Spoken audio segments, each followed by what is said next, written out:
तो आज हम जिस प्लांट की बात करेंगे उसका नाम है धमासा। धमासा को ही हिंदी में धनव्यास या फिर हिंगुआ भी हम कहते हैं। बोटेनिकल नेम होता है इसका फेगोनिया क्रेटिका या फिर फेगोनिया अरेबिका। अरेबिका क्योंकि ये अरब देश का नेटिव है। तो बोटेनिकल नेम हम जब भी लिखते हैं तो जीनस का फर्स्ट नेम कैपिटल होता है, स्पीशीज का फर्स्ट नेम स्मॉल होता है और इन्हें सेपरेटली अंडरलाइन करते हैं हम। फैमिली क्या है धमासा की? ज़ाइगोफाइलेसिस की फैमिली है।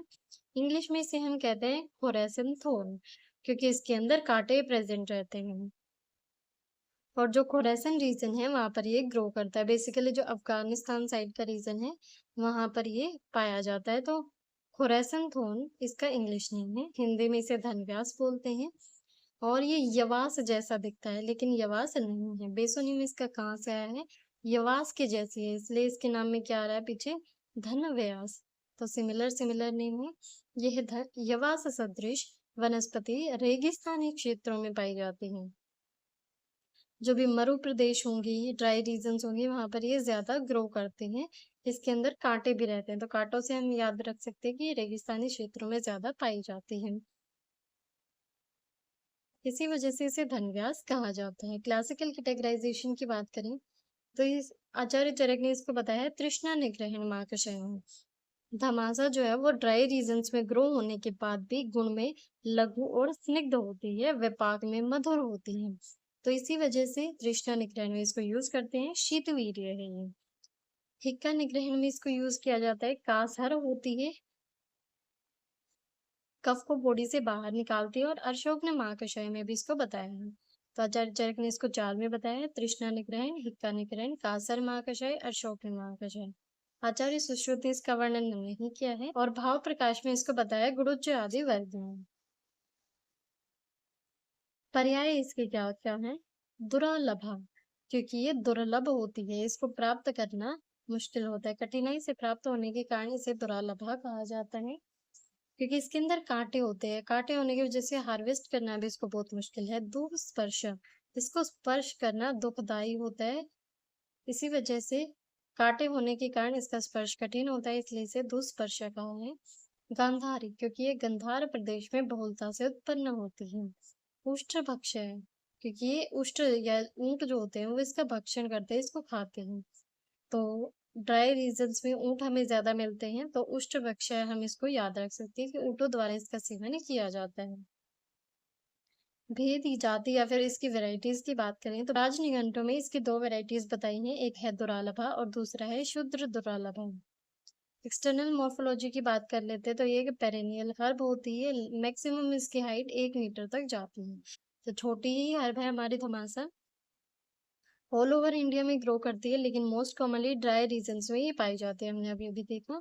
स्टेम जो है इसकी वो ग्रीन रहती है, स्लेंडर रहती है और स्पाइन यानी कि उस पर कांटे रहते हैं। रूट इसमें टैप रूट प्रेजेंट रहती है। लीव्स इसके अपोजिट होते हैं और सिंगल या फिर ट्राइफोलिएट लीव्स इसके अंदर रहते हैं। मेनली जो है ट्राइफोलिएट लीव्स ही देखने को मिलती हैं। लीनियर से लैंसियोलेट इनकी शेप होती है। तो लीनियर शेप कैसी होती है कि जो पत्ता है वो एकदम से नैरो होता है इस टाइप से। और लैंसियोलेट में जो ये पत्ता है ये हल्का सा नीचे से चौड़ा हो जाता है लेकिन रहता नैरो ही है। तो ये लैंसियोलेट शेप होती है। तो लीनियर से लैंसियोलेट इसकी शेप हमें मिलती है। फ्लावर्स जो है इसके सोलिटरी यानी कि अकेले ही लगते हैं, ग्रुप्स में, ये क्लस्टर्स में नहीं लगते हैं। छोटे ही फ्लावर्स होते हैं। जनरली पिंक से पर्पल इनका कलर रहता है। फ्रूट इसका कैप्सूल रहता है कि पकने के बाद ये जो है खुल जाता है। सीड्स जो है इसके ओवॉइड अंडे के शेप में रहते हैं, स्मूथ होते हैं और फ्लैटेंड होते हैं। तो इस टाइप से ये धमासा का जो हमारा प्लांट है ये हमें दिखाई देता है।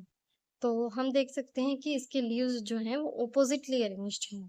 ये जो है इसकी यहाँ पर हम देख सकते हैं स्टेम आई हुई है और यहाँ पर एक लीव्स यहाँ पर अटैच है और एक लीव्स यहाँ पर अटैच है। तो ये जो है ऑपोजिटली अरेंज हैं। ट्राइफोलिएट तीन तीन के पेयर में लगे हुए हैं। ट्राइफोलिएट लीव्स हैं। पिंक से पर्पल कलर के इसके फ्लावर्स हैं और अकेले ही लगे हुए हैं, क्लस्टर्ड नहीं, अकेले लगे हुए हैं। और स्मॉल रहते हैं। वैसे फोटो में ये बड़े दिख रहे हैं लेकिन होते छोटे हैं। पूरी की पूरी हर भी बहुत छोटी होती है। स्मॉल सॉलिटरी और पिंक फ्लावर्स इसके रहते हैं। जो स्टेम है, हाँ स्टेम हम देख सकते हैं कि ग्रीन कलर की है और स्टेम के अंदर जो है इस टाइप से कांटे प्रेजेंट रहते हैं। हम इसको ज़ूम करके देखें तो यहाँ पर हमें जो है ये कांटे नज़र आ रहे हैं। तो स्टेम के ऊपर जो है इसके स्पाइन्स अरेंज्ड रहते हैं।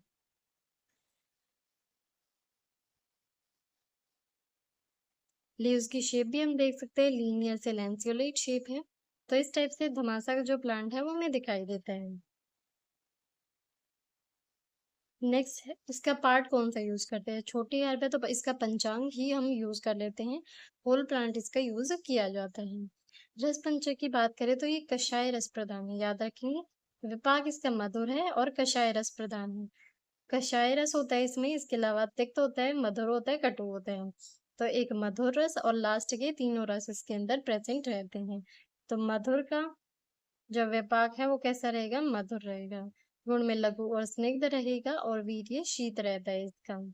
स्निग्ध, शीत, वीर्य, शीत और मधुर ये भी आपस में रिलेटेड है।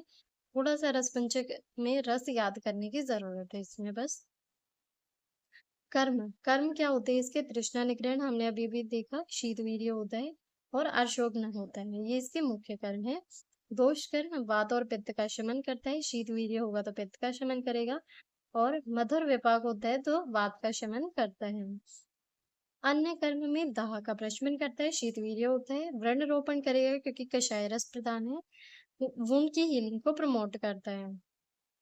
मस्तिष्क बल्य होता है, मस्तिष्क को बल प्रदान करता है क्योंकि मधुर रस है। स्तंभन काम करेगा कषाय रस होने की वजह से। कफ का निस्तारक होता है, इसी वजह से हम इसको कास्ट में यूज कर रहे हैं। मूत्रल होता है, त्वक दोषर होता है। स्किन डिजीजेस में इसका यूज किया जा सकता है। ज्वरग्नि है, रक्त का प्रसादन करता है और रक्त का स्तंभन भी करता है। कषाय रस है तो रक्त का स्तंभन भी करेगा। त्वक दोष के साथ रक्त का प्रसादन और रक्त स्तंभन ये जो है जनरली रिलेटेड है। रोगग्नता की बात कर लेते हैं तो दाह में हम यूज करते हैं शीतवीर्य है, कंडों में, व्रण में यूज करते हैं। स्किन डिजीज जितने भी होंगे त्वक विकार वहां पर यूज कर सकते हैं। ज्वर में हम यूज कर सकते हैं, ज्वर है था। इसके अलावा काश श्वास प्रतिशय में यूज करते हैं, रक्त पित्त में यूज करते हैं क्योंकि स्तंभन का काम कर रहा है, और वात रक्त में इसका यूज किया जाता है।